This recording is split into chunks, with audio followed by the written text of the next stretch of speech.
Welcome to the next podcast from Millinery.Info. This episode is a little different, so the introduction to this episode will come shortly, but I wanted to start by thanking our amazing podcast sponsors for making this episode possible. Be Unique Millinery, Hatters Millinery Supplies, the Millinery Association of Australia, Katherine Cherry Millinery, Hat Academy, The Essential Hat, Louise McDonald Milliner, That Millinery, Hats by Lego, Lifted Millinery, Hat Mags, and Hat Language. Thank you to these sponsors for making this episode possible. You can find a link to each of their businesses in our show notes, either through your podcast app or on our website.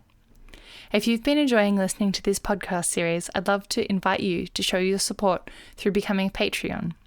There are 2 tiers available, a podcast sponsor or a supporter.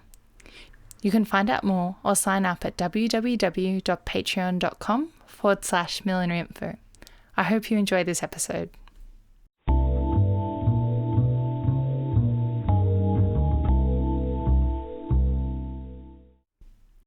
Okay, well, today's guest is no stranger and a regular voice here at the Millinery.Info.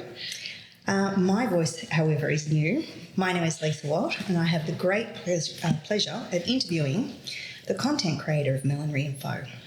She's also one half of the 2 Sewing Sisters, contributor to the Hat magazine, president of the Millinery Association of Australia, and a milliner under her own label. We are chatting to none other than the talented Lauren-Ritchie. Welcome, Lauren. Oh, this is strange in reverse. Very excited to be here.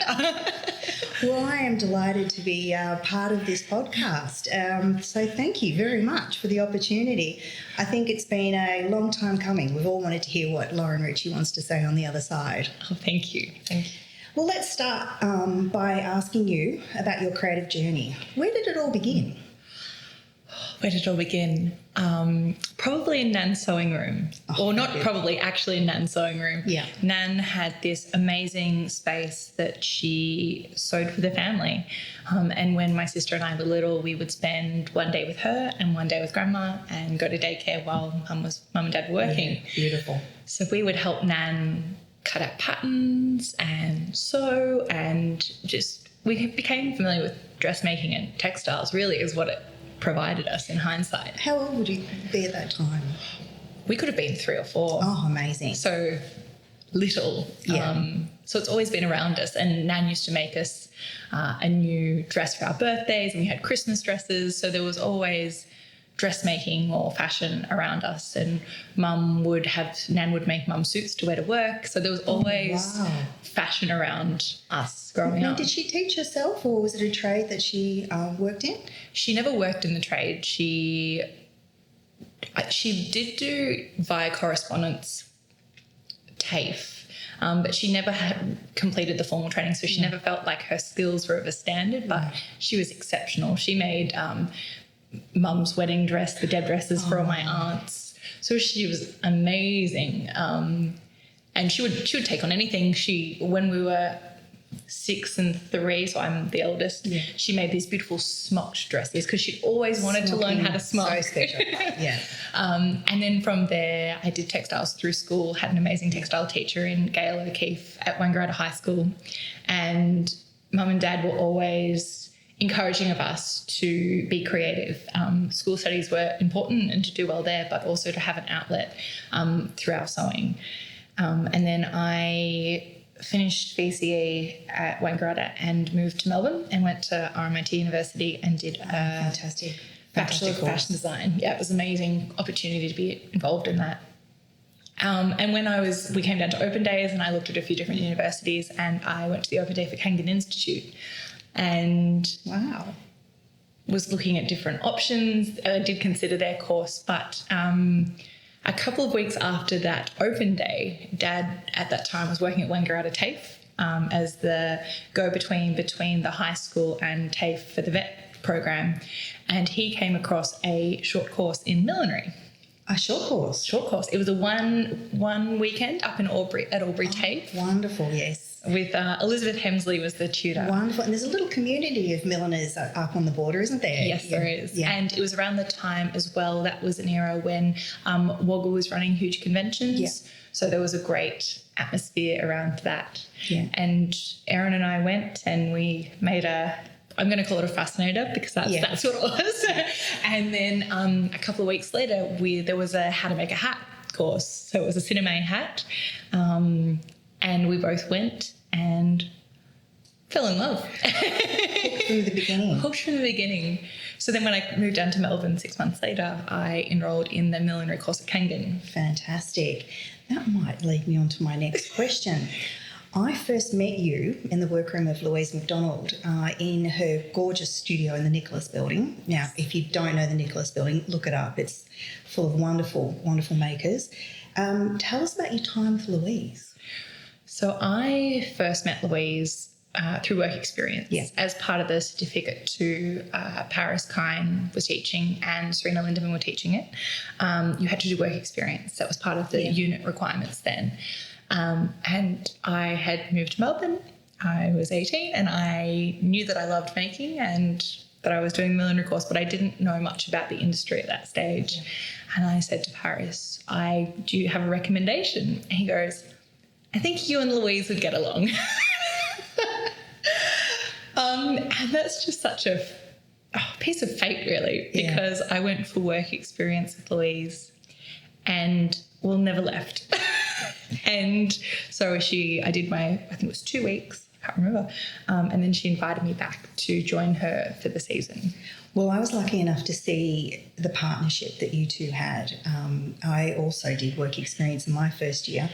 And, well, not only were you this gorgeous little angel that sat on my shoulder and told me how to stitch correctly, but when clients came in, the partnership in servicing that client was just a joy to watch. And you can't make that sort of magic happen. You taught me a lot in that moment just to consult, and it was a really special experience for me. She's a wonderful lady. Well, how long were you with Louise? I think we did, we counted in seasons, particularly spring carnival seasons to be specific for Melbourne spring racing. So we did 7 seasons together. Wow. That is an amazing time. Yeah, it was. Wow, gosh, I should only imagine the parting, even though they're still very well connected, was really tough. Having worked with Louise for so long, how do you actually approach your own creative aesthetic now? I think it's definitely taken time. Yeah. And I think it will always be an influence on how I make and what I make. Yeah. And I think, and as you spoke, like Louise and I, it's an amazing partnership. Yeah. And I'm so fortunate to have been able to spend so much time working with her and for her and learning so much from her. It's always going to impact how I make. Yeah. And naturally, I think our aesthetics are similar-ish. So it probably comes through in my work, and it just takes someone once said to me, you've just got to make through it. Yeah. You're going to look at every hat you make and see Louise's hat. And I still do a little bit, but if I don't make through it, I'm never going to make. Yeah. So I'm so grateful for all the skills I learned from her. And I do, when I'm making, look at it and go, is this too much or is it shifted enough, and how can I evolve what I know and what I've learnt to be my own? Well, I think if Louise was here today, she'd say you've definitely found your own style. You've got some beautiful work that you, of course, share through your social channels that I get to see. And, I think you've got your beautiful own natural stamp there. One question I do want to ask is what period influences your millinery and garment construction? Is there a decade that works for you? I am drawn to the 40s, I have to say. I think it's a really, also socially, in terms of fashion history, a really interesting time. A time where rations were so impactful, but there was also still a priority of personal presentation and branding. Yes, glorious. Yeah. And I just have images of my nan and granddad during that time, and how proud they were of how they presented themselves. And I think it's taking that influence but finding how to transform it into a modern way so it has those elements but isn't necessarily vintage is what I'm aiming for at the moment. Would your time in your grandmother's sewing room be a little bit of an influence there as well? I think absolutely. And she has this, she had an amazing collection of sewing patterns. Yeah. So there aren't many from the earlier times of her sewing because they moved around through their different businesses and work that they did. Some got lost along the way. But when they were more settled, when we were little, there are still like original patterns from some 60s, some 70s, and a little bit of history in that as well. Oh, absolutely. And I imagine some of the garment construction skills transfer really comfortably for you into your millinery making. Absolutely. I think it provides an understanding of materials and how you can manipulate them and how to approach materials differently, not just what might be before you, but how to explore other ones as well. Yeah, that's a really interesting point. I mean, there's endless opportunities, isn't there? Well, let's touch on Millinery.Info, if we may. It's fast becoming a significant contributor and support to the global millinery community. How did it all begin? Well, I can't take credit for its beginning, I have to say. Millinery.Info was the brainchild of Louise McDonald and her partner Reed Hutchinson, and they wanted to create a platform that was global to share millinery knowledge and information online. And it was founded, I'm not sure of the exact year, but it was a very early founder of online millinery content. And when I had the chance to travel overseas in 2013 or 14 with my family, I was really interested to be able to meet other milliners and to see their studios and be able to talk with suppliers, and was offered the opportunity to interview on behalf of Millinery.Info and create content. How wonderful. So that was amazing. And that trip I did, my process was I spoke to someone and I'd record it and then I was writing it. But I did that a couple of times, and then what happened was Louise and I were working in the studio and we were listening to podcasts, and we were listening to murder mystery podcasts or something. And I started listening to a few, and this is when podcasting was taking off, and I was like, well, why? Well, I'm already recording it. Why aren't I just using the recording?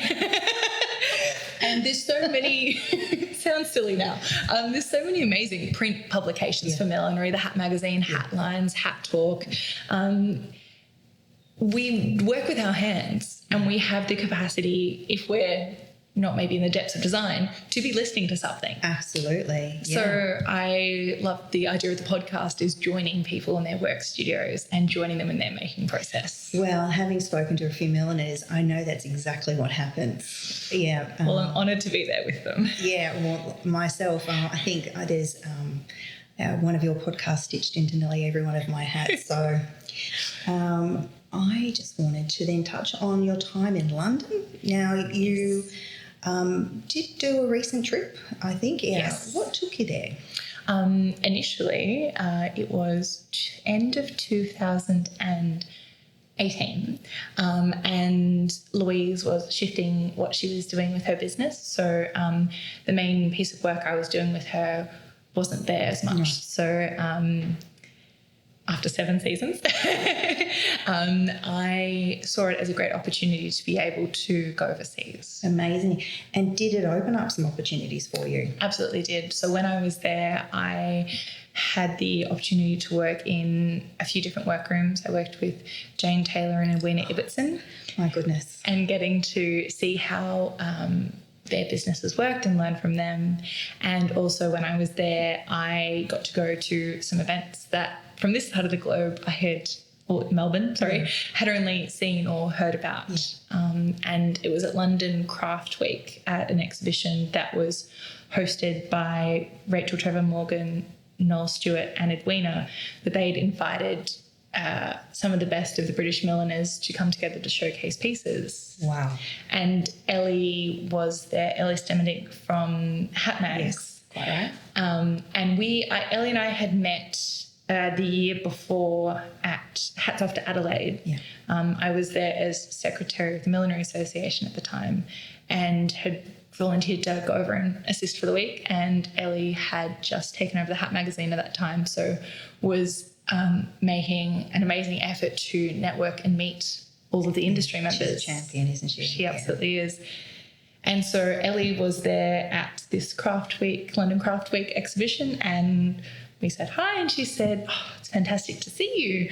And we got talking, and she said, "Well, would you be interested in contributing for the Hat magazine or Hat lines?"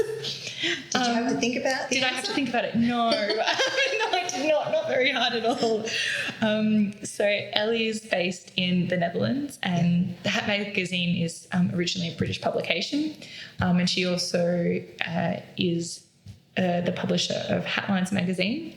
So it was amazing to be able to travel to her in the Netherlands and meet some Dutch milliners. Remarkable. And we went to some trade shows together, got to go to two of the main Premier Vision and Premier Class in Paris, and experiences that it's just not possible here. Yeah. Is it the distance or the industry? The industry is different. And the access to huge trade shows like that. Of course, yes. And their approach to production is different to what I had known from the millinery industry here. And on that, getting to go and see more of the production scale things through visiting Luton and meeting the block makers and going to Boon and Lane. Favourite podcasts, So that was an amazing experience to see how the industry that I was so familiar with in Australia, how that translated in a different way overseas. Yeah, quite remarkable, really. I think it's a testament to the fact that if you're prepared to take opportunities, you never know where they may lead. Absolutely. Yeah, something we should all take note of. Now, I have another question here. How have you seen the industry evolve in your time in millinery? I think at the moment, coming out of the global, well, fortunately in Australia, coming out of, it feels like at this time anyway, coming out of the global pandemic, we're at a pivot. Yes. We're at a transitional time, and I think it will be interesting to see what the future looks like, and I'm not sure that anyone at this stage knows what that will be. I think there's a lot of amazing makers. And I mean, I'm speaking more specifically to the Australian industry on this. Amazing makers that are keen to be part of what the future looks like and finding how they fit in and creating a diversity in the industry. We're very, generally speaking, racewear focused in what we make. Yeah. And that's an amazing market to be a part of. And there's so much creativity and showcase that's in that. But also I think there's a lot of discussion going on about diversification and how we can be involved more so in the fashion aspects of what's happening around us as well, and embedding that in a way that's seen by the consumer in a really positive way. And people are interested, will buy hats either through necessity of need or through the zeitgeist, that it's part of a trend and part of their personal style. Yeah, it almost, a hat does make you stand taller. And I feel like it wraps up to your point about the mindset of 40s dressing, to be proud. We're making perhaps smarter choices in our consumptions, and it does feel like true makers are being considered as part of that. And I think the millinery industry makers are very considerate of the materials they're using and how they're constructing. There's a lot of hands-on work that's done, and it's done locally. So the awareness around Australian made or locally made, I think, is very prominent in our industry. And it's filled with creatives that are aware of the product they're producing. Absolutely. This question is a little bit off quite off topic, but it touches on the fashions on the field as the racewear that you spoke of. It is a really important forum, certainly here in Australia, for milliners to have the opportunity to really show their work on a global platform. Yes. One of the questions that I'd like to ask is, as a photographer, often at Fashions on the Field on behalf of Hat Magazine, you've seen many styles and outfits. Are you able to share what you think works for photography purposes and on-stage presence? Well, I think, firstly, I think Fashions on the Field, it's kind of uniquely an Australian thing as well. Yeah. So for anyone who hasn't experienced it before or seen it, Fashions on the Field is kind of a best dressed. It's the chance for people to showcase their racewear outfits trackside, and usually it's has been a stage that people walk and to parade their outfits, and there's a panel of judges that are a variety of stylists, fashion designers, accessory buyers, industry members that are picking what is the most interesting style of the day. And having seen a few of them, quite a few, I think what's important, from a photography perspective, is there are variables that you cannot control in those scenarios. The venues change year to year. It can't be guaranteed that what the stage or the platform looks like last year, it's going to look like that again. Yeah, very true. And so I think the key is to control the variables you can and to feel confident in how you're presenting yourself. I think that in terms of content for milliners out of that, back to that, control what you can. If the backdrop's not working for your piece, if you've got someone on stage and you've designed what's an amazing, intricate hat, but the background is busy, it's going to be lost, unfortunately. So I would say if you acknowledge that you can identify that that's what's happening, that's quite a challenge, take them out of that environment and find the background and the location that works best to showcase your piece. Yeah. Light is so important in that, showing it in the best way that you can. I think that's sound advice really for everything. What I'm taking out of that is you're saying control what you can. Absolutely, yeah. Because there's so much that you can't, but getting to share, I guess the key thing out of what we're aiming for with photography is imagery and showcasing your brand. Yeah. So you're the one that knows your aesthetic and what you're trying to communicate. Yeah. So take the time to ensure that you're doing it in the right way. And if it means that you need to trek across the grass to the pink backdrop... We've never done that. None of us have ever done that. Or that, you've got my amazing sister models for me sometimes, and 2 years ago now, Erin, I made for the Millinery Award a red tulle hat. Oh, the amazing red tulle hat. Amazing red tulle hat. Look it up if you've not seen it.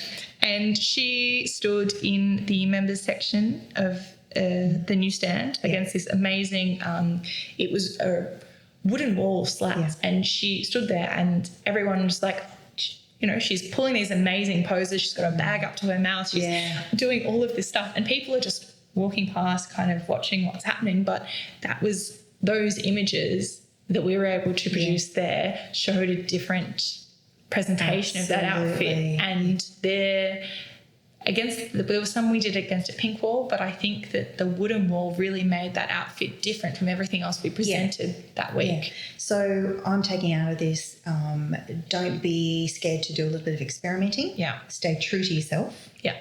Yeah. And take the time to do it right, because you'll regret not going back to get that seventh image, but you won't regret taking an extra 6. Or the fact that someone, held your shoes up while you trekked across the grass or something, whatever it is. But yeah, take Anything the time. for the shot. Anything for the shot. Well, the particular shoot that you're talking about, that was used quite extensively, promoting the VRC, I believe, and I saw it pop up quite a few times. It is fast becoming an iconic image. Thank you. Well, yeah, Richard, congratulations. Thank you. Richard Shaw took that image that was used in that campaign. Oh, amazing. Yeah. He's a huge support to the millinery industry here in Australia. Now, let me have a look at my little questions here. Okay, so the next one I have you seen any correlation between the milliners you've interviewed and their professional backgrounds before entering into millinery? Do you think that their background has influenced how they create? The short answer is yes. Yeah. The extended answer is I get to meet so many amazing makers and milliners through Millinery.Info and Hatlines and the Hat Magazine. It must be incredible to walk into their studios. It is. Yeah. And some things that I think I've seen commonalities is their knowledge of textile, their knowledge of materials and how they work with those materials, and know when they can push it, how to experiment it, and when they're pushing it too far that it's no longer working. Yeah. I also think their approach to their making is systematic, is a bit clinical, but they understand their aesthetic, their brand, but they're also conscious that they're there as a business. Yes. Yeah, that's the key word, isn't it? It's a business. And ultimately, if it's a business, it has to make money to be able to continue. So I think there's a lot of brand philosophy awareness that needs to exist for that to be successful. What you're willing to compromise on, where you're willing to give, and where you're going to stay strong and steadfast. Yeah, it's a very it's an important topic, isn't it, that we need to certainly consider, that it is, yes, it's about the magic of the making, but it's also about the commercial reality as well. And if I can just expand on that one. And I think when I say, because I had heard that response, I'd want to know what I meant a little bit more. That's quite right. I mean that in terms of your business sense as to what you're willing to say yes to. For example, if a stylist or someone's borrowing a hat, or when it comes back to you damaged or that, but also in how you're constructing a hat as well. What takes time, what you're wanting to, I guess the simplest example is what you're willing to machine stitch and hand stitch, because that's time, and that's your quality of finish is important, and knowing where you can save time or where you need to be investing the time. That's the important decisions. And not every piece can be hand stitched in every way for some people. Other pieces, it might be done by machine, and that's okay, but that's a decision I think the milliner needs to make consciously and be aware of the impact either way. Do you think, this is just a random thought, do you think it's the milliners ourselves that might be hard on ourselves making that judgment rather than the consumer? Absolutely, I do. I think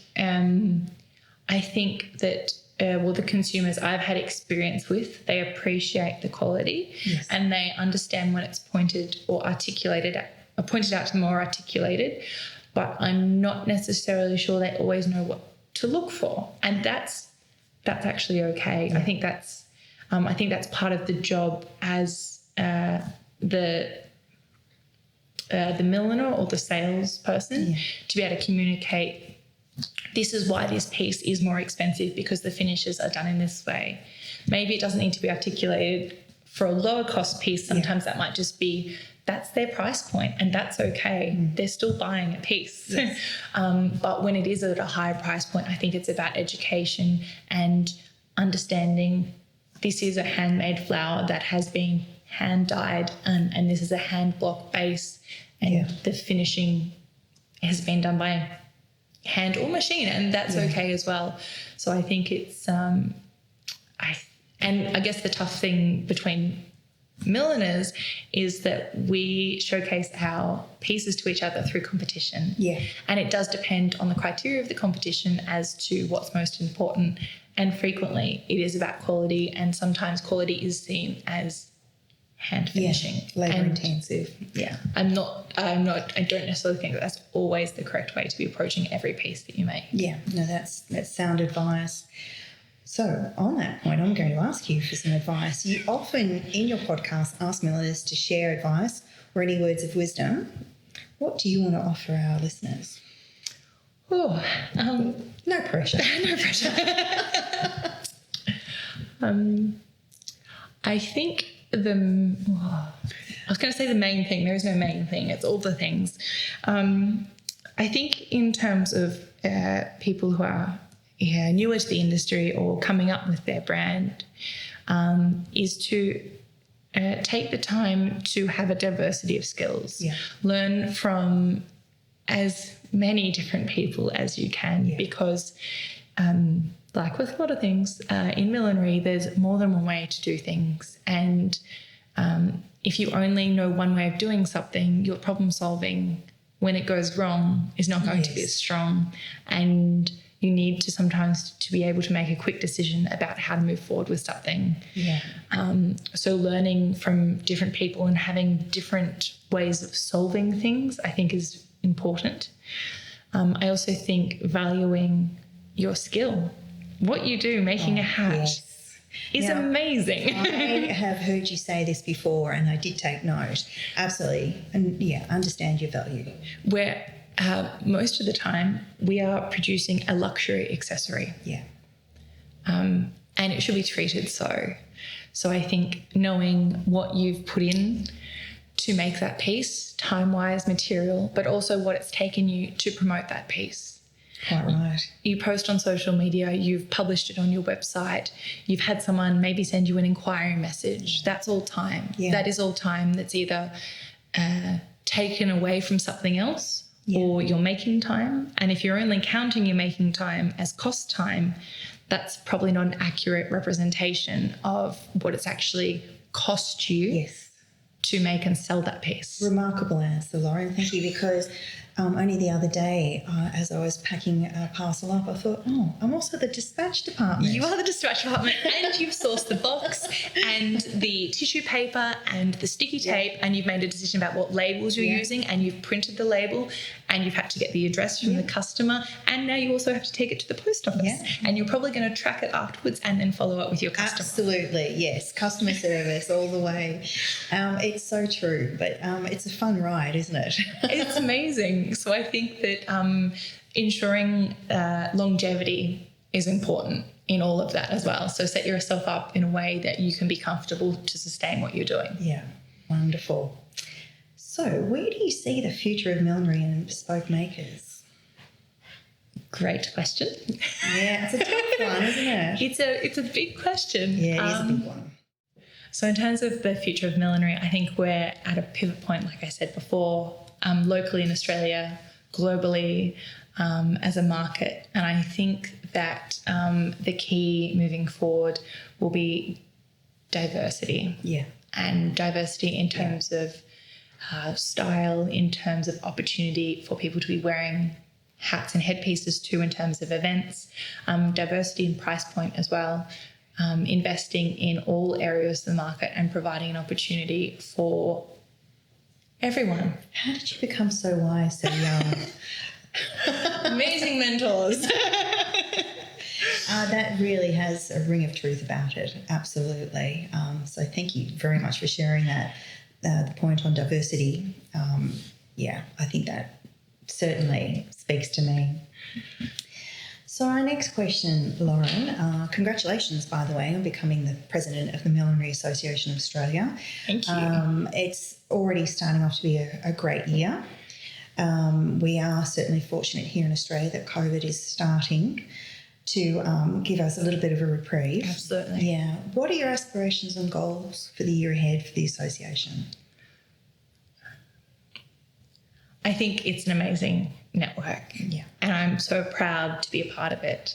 I joined the association in 2014 as a member and became interested in being on the committee and joined the committee as an ordinary committee member, and then was in the role of secretary for 2 years.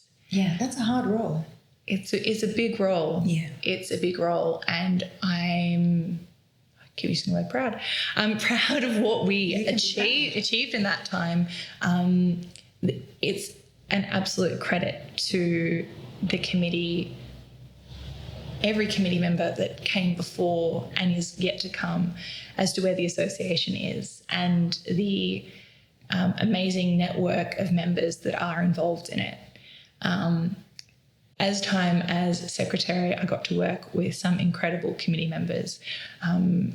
Philip Rhodes as president and Rose Hudson as president were amazing leaders. Also, Brenda Wilson was president for a time as well. And seeing their approach, I think, definitely taught me a lot about what I would like to do if I was ever in the role, and how I would like to approach it. Yeah. So this year has been great to be able to come back to be involved after being away and spending time overseas. Yeah. The committee team is amazing. Such a diverse range of skill and knowledge, and what they would like to contribute to the industry. Yeah, it's hard to sometimes forget that these are volunteers. Yes. And what they bring is such a high level of expertise. Yes. Not to mention the passion that we see. It certainly was a huge goal of mine to become a member, and I am in awe. One comment that I can make about my time getting to know the millinery industry is that I feel like I found my people.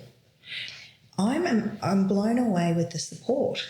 It's incredible, and I think that it is an amazing thing to be a part of the community, and I keep coming back to it, but the network, the opportunity to speak to your fellow industry members is something that is a wonderful opportunity, and the depth of knowledge that you get to see and share from them is incredible. Well, I think what's exciting about this year is last year the Possumus, when she was in the role of president, and the committee that worked with her did a great job of continuing that community online. Yes. There was a transition to the virtual events through the cocktail competition and quizzes and stitch and chats, and keeping that connection. This year, we're so fortunate, through no hard work of lockdown, to be able to be bringing those events back in person again where possible. Yeah, it's wonderful. Would you say for people that are not in Australia, it's a long way to travel from Melbourne to Queensland? Yes, it is. And to Western Australia. So do you feel that it's helped keep the states and territories connected? Yes, because ultimately we are a national organisation. Yeah. It's not-for-profit, run by a volunteer committee. So there are challenges in terms of being able to keep everyone connected. And I think there has for the last few years been a willingness to engage online through email MailChimps and through Zoom meetings, but last year really cemented everyone's confidence that was a way that we could remain national and all benefit from being part of the association. Yeah, it's incredible. Well, rather a serious question now. With the decline in numbers for institutions teaching the trade, do you have any concerns for the future? I think that it's very interesting to see how this is shifting. I am a student of King & Batman Certificate for Millinery, and I know many milliners around me are as well. It's an amazing training program. It would be wonderful that it be able to continue. It's the last one left nationally. There are other lower level certificates or Certificate 2 and 3 still available in some places, including Adelaide, and a little bit of training formally through the TAFE in Brisbane. And when you previewed this question to me, I was thinking about this a lot, and I think it's interesting the history of TAFE and how that training has evolved and how that interacts with millinery. Traditionally, millinery is a workroom trained trade. Quite right. But I think TAFE has played such a key role in recent decades as to the training programs. Also, we're seeing a transition into a lot of online courses by very skilled tutors. So I think it's important that we continue to have an expectation of high skill level, and then this can come in many ways. It's an interesting point you make. It feels like it's almost cyclical, that it did start off as a workroom trade, almost as an apprenticeship, and then it went to formal training. And now it feels like if we are going to lose our TAFE support, that it can go back into be a trade that's learned in a workroom. And I think for that to be successful, which I hope it is, it involves the investment of established and the highly skilled, long-standing members of the industry to invest in the future, to be mentoring and to be guiding and to be offering opportunities for upcoming milliners and workroom members of the workroom to have that opportunity to learn those skills. Yeah. I think it's important to acknowledge out of the training programs that occur that not everyone who graduates from a course should or will go on to launch their own brand, and that there is a need and should be a place for very skilled technicians that work in workrooms, hands that make pieces of very high standard to a design specification, and that's a skill unto itself. Absolutely. It's you're conjuring up thoughts of the fashion houses of Paris with all those incredible makers. It's an incredible skill to have, and you're right, not everyone needs to launch a label. No, and that's also there are so many ways which you can be part of the millinery industry, be a designer or maker or technician. It's all such a vital piece of how the industry works together and continues to exist. I am absolutely delighted I'm doing this podcast because you are opening my mind up to so many things. We can sometimes not realise that we're just channeling or going down a path that, there's other opportunities. You're quite remarkable. Thank you. I've got one more question for you, and that is, up-and-coming projects for you, Lauren. What's on the cards? Many projects. A key project for my own brand I'm looking forward to is working on my next collection. Sneak peek? Sneak peek. Maybe. Might be some watch involved. Wow. I am looking forward to being able to, as we spoke before, my aesthetic, as with everyone's, is constantly evolving, and I've got some ideas about how to make a different range of hats that I haven't made before. Oh, right. And how I can form some new connections with other brands and partnerships. Yeah, and that sounds exciting. Keep moving forward with my brands. I'm excited for that one. Well, if what you've just told us is any indication, you've got a knack of making doors open. So I think everyone watch this space. I'm looking forward to Elly being based in the Netherlands. I would love to be visiting. Yeah, We've got and I would love to have been to go to Hat Day, and there's trade shows that I would love to be able to visit so we can work on the trend reports. But at the moment, my focus for Hat Magazine is local and working with being able to continue to showcase our Australian industry. And when I can travel, I would love to. So I'm looking forward to doing another workroom technique or two with our amazing local makers and showcase their skills. Yeah. And then for Millinery.Info, I love making this podcast. So that's not going anywhere. I think it's great for milliners to be able to share their story in their words. So looking forward to quite a lineup planned, or maybe, I've got the next couple of episodes planned out, and I'm really excited to share their story. Yeah, well, we all look forward to when they drop. And Millinery Maker will be happening again in July. Yeah, fantastic. Well, that is a gorgeous way for the global community to get together. Absolutely. It's been amazing to see people's engagement with it. This will be its 4th year. Amazing. And I go into the hashtag and see who's been involved with it. Yeah. It's the month of prompts is such a boost and creates such a community, and it's so exciting to see people interacting on each other's posts. Milliners that would maybe never have seen each other's work, but through this initiative are getting to connect and interact.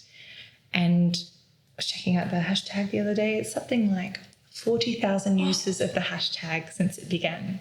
So you'd be a bit proud about that, wouldn't you? It's very exciting. So outside of the month, people are still using it as a way to connect with each other, and that's incredible. Yeah, it's a real movement you've started. Yeah, well, congratulations. Thank you. Lauren, it's been a joy interviewing you. I'm pinching myself that I was the one that got the opportunity to do so. I just want to say, from the day I met you, you have such a beautiful smile in your voice.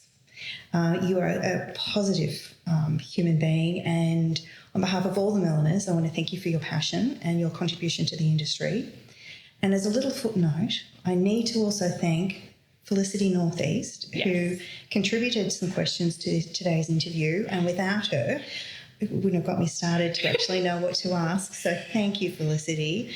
I've thoroughly enjoyed this opportunity, and I can't wait for it to go to air. Me too. Thank you so much for being my interviewee. I couldn't. It's amazing. Thank you. Yeah. Bye, everyone. Thank you.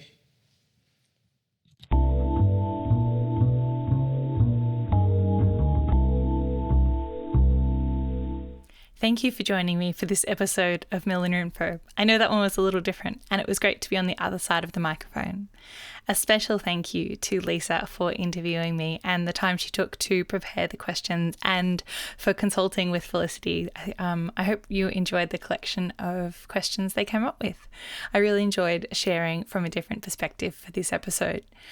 I would like to thank our Patreon podcast sponsors of Millinery.Info for their support: Hat Language, Be Unique Millinery, Hatters Millinery Supplies, the Millinery Association of Australia, Katherine Cherry Millinery, Hat Academy, The Essential Hat, Louise McDonald Milliner, That Millinery, Hats by Lico, Lifted Millinery, and Hat Mags. You can find a link to each of their businesses in our show notes.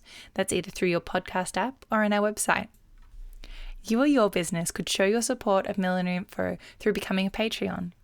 There are 2 tiers available: a podcast sponsor, which means your business or event is mentioned in our podcast.